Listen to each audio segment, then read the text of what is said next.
Yes, welcome back to another video. Sorry it's been a while on this channel. I know I can't really explain. Well, I can, part of it, but the last couple of weeks I just haven't really been bothered. But I'm back. I'm back now, hopefully with a lot more videos. It's coming up to summer, nicer weather. So that's hence why, one of the reasons why I haven't been posting is it has been atrocious weather ever since. So I had 2 weeks off after Christmas because I went skiing. That was amazing. As you can see, I posted that video about snowing. That was, I'm pretty sure that was the last video I posted. So yeah, that was in January. It is now April. So it has been a long time without a video, and I'm sorry about that, but I'm back. We're not actually on the rugby pitch today. Well, we will be in a minute. But for now, I'm going to show you what I have before. So basically, I'm going to show you my whole routine of rugby, but not just on the field. I'm actually going to show you like before and after what I do. So I'm going to show you my meal and what I have most of the time. Not all the time, I sometimes switch up, but it's what I have most of the time. Before games. Today we're going to be having scrambled eggs on toast before we go out. I will be having an hour break. So obviously you won't see that because it won't take too long, but it will be time to digest it. So yeah, I will be having scrambled eggs on toast with some recently purchased electrolytes. You probably heard of them. I've only had them once before a training session, and they work like miracles. So we'll be having them. I'll start taking them. Yes, we will be going onto the field, but I'll go on a dog walk whilst I'll wait, and then we'll be up in the field doing some. I'm going to focus on some tackling today, a bit different to what I tend to do, and then also some, obviously the kicking. I'll get up once I'm up on the field. I'll have a plan. I'll tell you then. But yeah, let's get on with the cooking. Boom. So we've got 4 eggs. I'm gonna have some milk in there. Butter's going in the pan. And then I'll show you the result. I don't want to make this bit too long because, you know, obviously this is a rugby channel, not a cooking channel. So I'll make this short bit, and then we hopefully should be up on the field soon.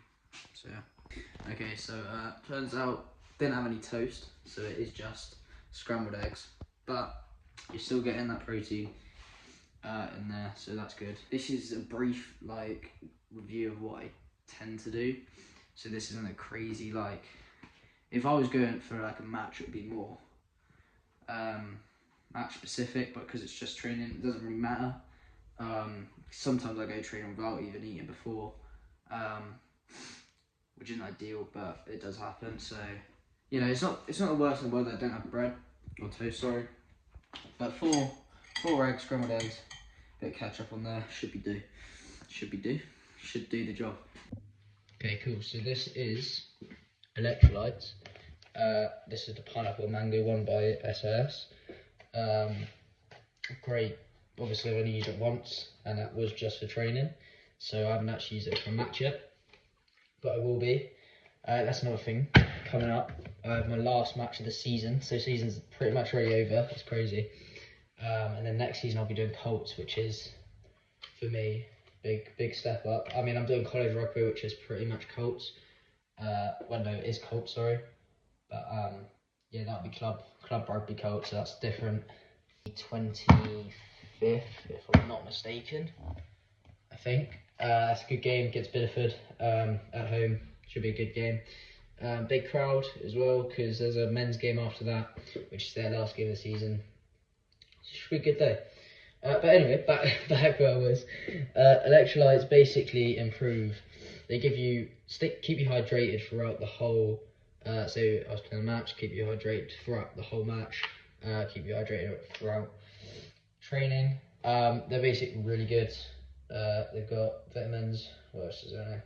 Vitamin B6 for reducing fatigue. So yeah, that's keeps you hydrated. 0 sugar. That don't really matter. And yeah, trusted quality since 1992. Basically, there's 19 in it now. You get 20. They're really good. They're really cheap as well. I'd recommend them if you were to get some. Good Amazon, honestly. Make sure it's a trusted brand though. So SAS Sports and Science is a very good trusted brand. This is probably the first thing I've used them for though. but I know I've seen them everywhere around social media, and they're very trusted products. So make sure when you do buy them that it is by a trusted company. Anyway, moving aside from the boring stuff, let's go onto the field. We're up in the container, as you've seen before. Up in the container. Conditions today aren't the best. They're a bit cloudy. Not chucking it down though, so hopefully it stays that way with the weather. But figured we're gonna do some tackling drills, some kicking drills, and also I might try a bit of running, but walking up here, done my leg because I stupidly ran 16 miles the other day. If you follow me on Instagram, you would have seen that. That was stupid. I don't know why. Me and my mates thought it would be fun. It was, don't get me wrong. But yeah, my legs, like it's the back of my legs, you know, behind your knee. It's those bits playing up. So I'll do what I can. It's not too bad if I just do a few stretches. It should be alright. Got these tackling bags here, I don't know if you can see. I might use the lighter ones just to make it quicker, easier. So yeah, we'll do them. I'm just mainly doing this to show I'm not looking for dump tackles. I'm not looking for the best tackle in the world. I'm just showing for those who aren't maybe that confident or aren't the best at tackling.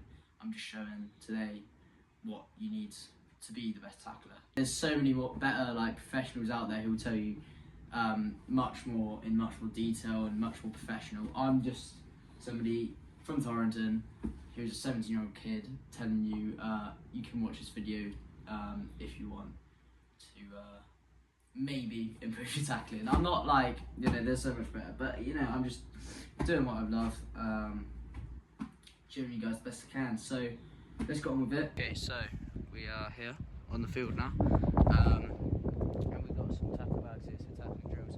I couldn't find any cones, funnily enough.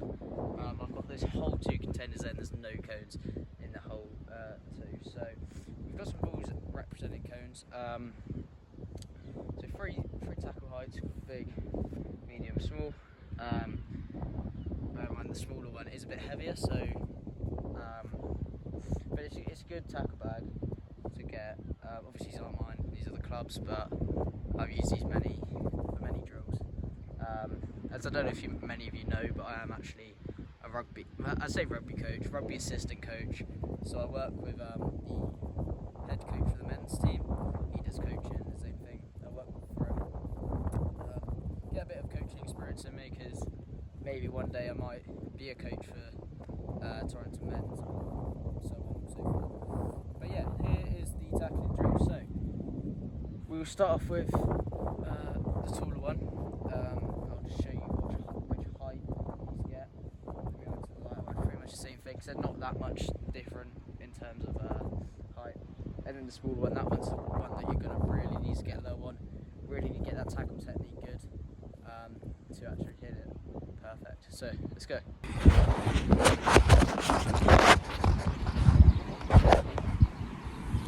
Cool. So this is the tackle bag you want to be using. There's many different variants of it. Like I showed you at the beginning. Some different heights, but this is the basic one. So some of them will have writing on them, and say Predator, that's a good brand. You want to be aiming for around probably the A maybe, if it's going Predator, P starting there. You want to basically in the middle. So this one, for example, doesn't have any writing, so it's a bit harder to teach like the little kids specific target. But I just say, to be honest, roughly around middle. So in rugby, there's a height limit on where you can tackle. Sorry, and in men's below stern, so chest height. Anywhere below there, good to tackle. But so say I do this in a game, right? That's not allowed. I'm getting penalised for that. Yellow, maybe red card. So that's a no-go. So here on this one, since we're no writing, you want to be aiming. I would say you've got these straps which help, I guess. You could use them as a little target, but roughly around middle height. So we'll be doing that. I'll do a quick demonstration of what see, and then I'll break it down a bit. So that is basically how you want to tackle, but I'll break it down in steps now. So, tower power, basically, simple. You learn it when you first start tackling in rugby. You want feet shoulder width apart, then bent knees, but you can still make sure you can look down, still see your feet, and then arch back a bit. And then basically, when you're tackling, whatever shoulder you're tackling on, you want your foot to match that. So say I'm tackling my right shoulder, you want your front foot to be your right foot. Yeah, same with the left shoulder, left foot. Cool. So, breaking it down, you go in, so I'm tackling on my right shoulder, right foot, get your height, right shoulder on the bag. And then another key element is you want to make sure you can see, you want to make sure you wrap round, yeah? Because if you do this in a game, yeah, not wrap round, you haven't got them, they can just get back up and continue with their game, yeah? So, you know you made a tackle in a game, ref will always say it, they'll say tackle in a game, and then that's how you know you made the tackle. And that's how you know you've got to get off as well, because if you stay on them, so you want to get them down, right? But say you don't want to pin them down and stay on them, like you do in league rugby, for example. Then you want to get straight back up as soon as the ref says tackle, straight back up, preferably rucking, but I'll cover that in another video in the future.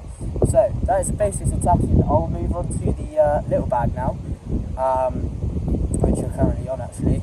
The little blue bag that I showed you just now. Cool, so this is the smaller bag, the blue one. It's very good for the juniors and also for men's to get that tackle height. So we've just been on the big bag. This is pretty much the same thing but split in half. So it really gets you low. So this is about, well, with me, I'm quite small. So this is, for me, it's about 5, which is really where you want to be tackling, to be honest. But on this bag, you don't want to aim for the top because you'll just go over it. Realistically, you want to be aiming, again, same with the tall bag, middle of this bag, really, because that will be on a tall person. That will probably be, I don't know, their knee height, maybe. No, what am I about? Their knee height will be like taller. That'll be like, it's basically to represent their leg height, where you want to be aiming for a tackle. So I'll demonstrate that. You're gonna get same tackle technique as you were before. Again, no writing on this one, so you just say to whoever you're coaching, you just say, actually no, there is writing. So as you can see here, there's writing on that. So you want to be aiming around the U and the T, probably. Like in between the U and the T would be a good tackle height on this bag. I don't know if I'll move back for this bit, just to show you. You might not be able to hear me, but if I show you how it's done. So on this bag, coming up to it. So like I said, nothing special in this demonstration. No dump tackles, nothing like that. Just simple. Make sure you wrap round. Front foot, tower power, all that. So that covers tackling for you. Now we'll move on to be honest, I think we could just do some kicking now, because it's been quite a long video already, including the kicking at the start. So yeah, I think we should move on to some kicking, my favourite part. Moving on to kicking, I don't actually think I've gone through a full basic kicking session yet. I think all mine has just been full on straight into it. I don't think I've actually broken down how I kick and how I do conversion. It's actually great to break it down. So we're going to do that now. What is this? This is a kicking tool, as you know. And basically, about those conversions won't be a thing. I mean, it will, because people have actually used sand in the past. I'll show you a little clip quickly.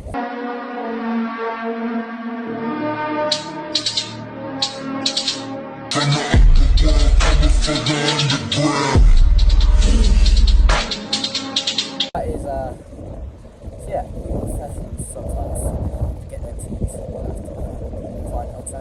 tees, but most of the time they do have their tee.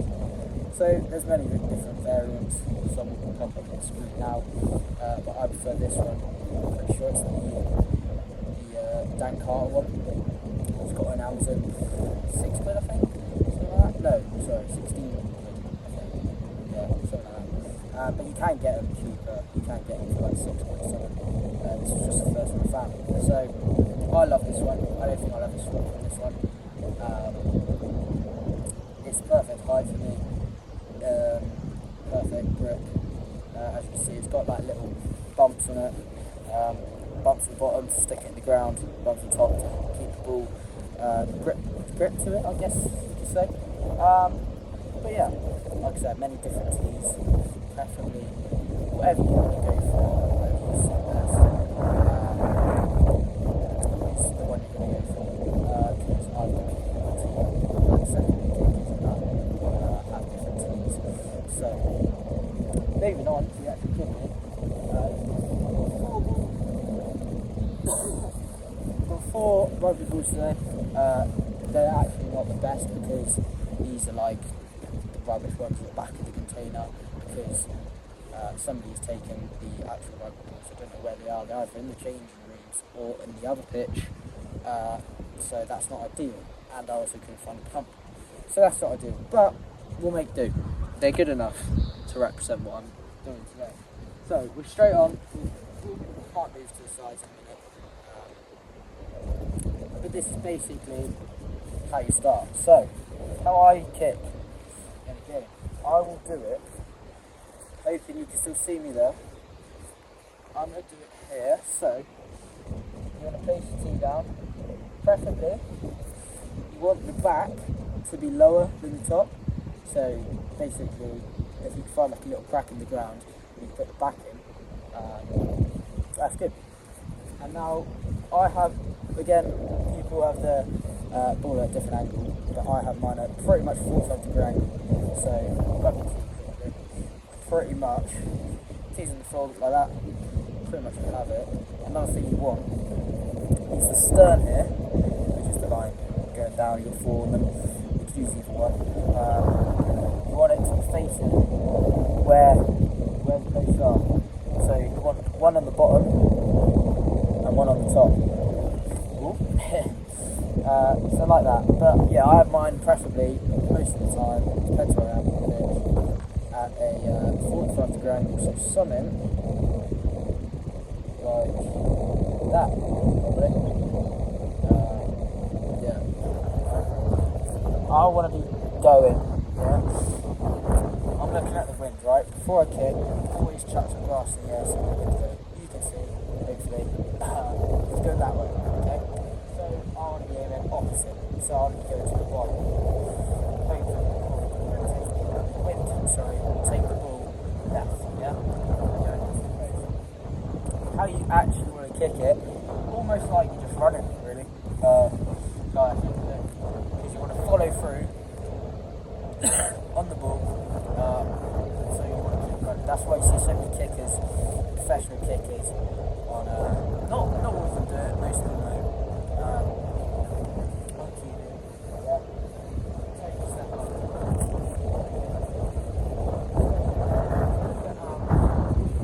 Smith, he does his thing with his foot where he goes like, whatever he does, I don't know what he does.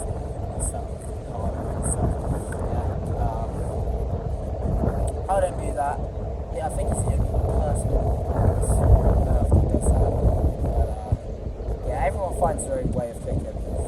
So mine's 4 steps back, basically from the ball, okay, and then 3 to the side. Some, if you look at Henry Slade, he's a left foot kicker. But basically what he does, straight back, he doesn't go through. What I do is I go back, yeah, I go straight back, and then straight across, right? Some don't do that, so Henry Slade just goes straight back at 45 degree angle in the ball. So, stop the yapping now, I'll move on, but I'll show you how you want to kick the ball. So I won't do my steps because that'll take too long. Look, where you're aiming.